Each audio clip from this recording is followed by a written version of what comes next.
नमस्कार छात्रों। आज मैं आपको कक्षा 10वीं विषय हिंदी इस विषय हिंदी में उपयोजित लेखन में जो निबंध का जो भाग है निबंध लेखन।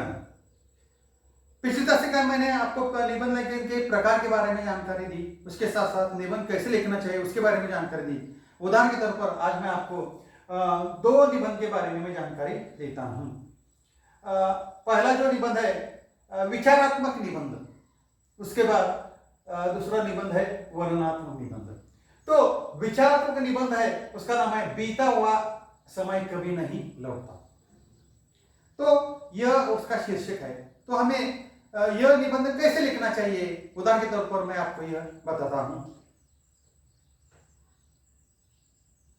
जिस प्रकार कमान से छोटा तीर, मुंह से निकली बात, डाल से टूटा पुष्प कभी अपने स्थान पर नहीं आता, उसी प्रकार बीता हुआ समय कभी नहीं लौटता।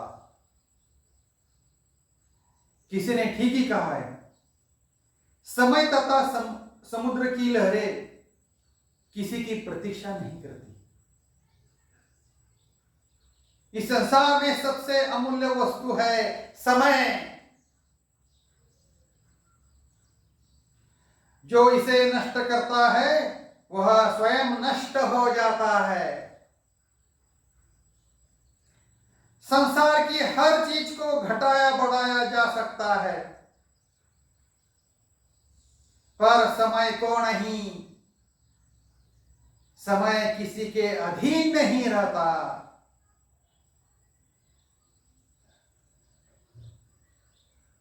काल करे सो आज कर, आज करे सो अब, पल में प्रलय होएगी बहुरी करेगा कब। संत कवि कबीरदास जी की उक्ति उचित ही है। समय अबाध गति से चलता रहता है। समय बहुत मूल्यवान है। गया हुआ वैभव वापस नहीं मिल सकता है, पर बीता हुआ समय कभी वापस लौट कर नहीं आता। इसलिए समय धन से भी अधिक मूल्यवान है। जो इसका सदुपयोग कर लेता है वही जीवन में उन्नति के मार्ग पर अग्रसर होता है। समझदार लोग सदैव समय का सदुपयोग करते हैं। समय को व्यर्थ गंवाना उचित नहीं है। परिचय बदल कर लिखना है। इतिहास साक्षी है, जो व्यक्ति समय को पहचान कर इसका सदुपयोग करता रहा उसने बड़ी बड़ी सफलताएं प्राप्त की। वह उन्नति की सीढ़ियां चढ़ता गया। मैडम क्यूरी ने 20-20 घंटे प्रयोगशाला में परिश्रम किया, तब वे रेडियम की खोज कर पाए।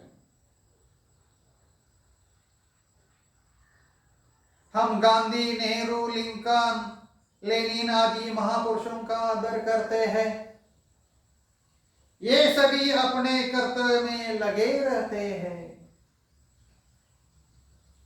इन्होंने समय का मूल्य समझा और रात दिन कार्य किया। समय का सदुपयोग करके ही ये महान नेता बन सके। समय का सदुपयोग करने वाला व्यक्ति भविष्य में एक सफल नागरिक बनता है। अतः जो भी समय मिले उसका सदुपयोग करना चाहिए। जैसे समय पर बोया गया बीज उचित फल देता है, वैसे ही समय पर किया गया कार्य भी उचित फल अवश्य प्रदान करता है।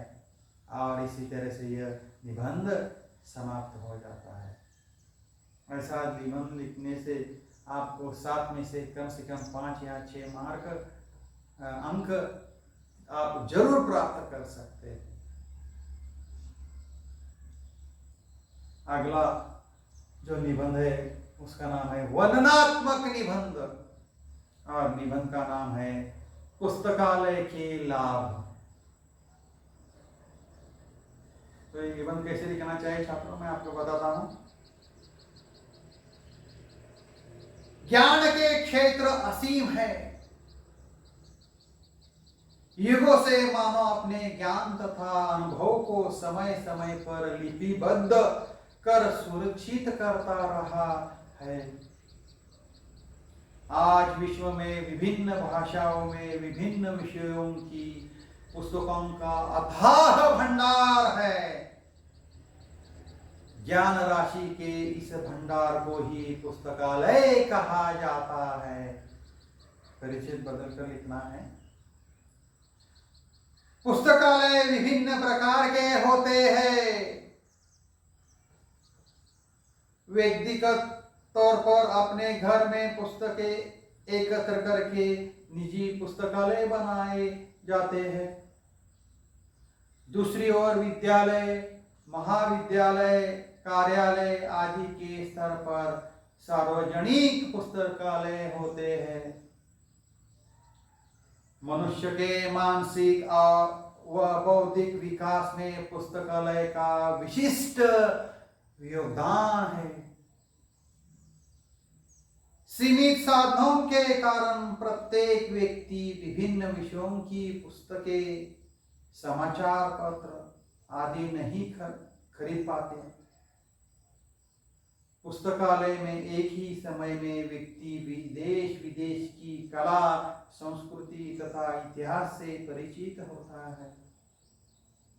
पाठक बिना धन व्यय किए विभिन्न प्रकार की कथा, नाटक, कविता, निबंध आदि का रसास्वादन कर सकता है।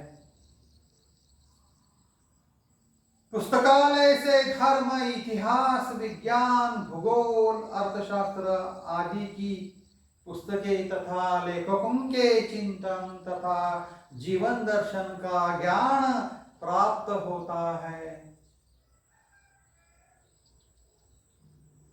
पुस्तकालय ज्ञान देने का उत्तम साधन तो है ही, स्वस्थ मनोरंजन का भी साधन है।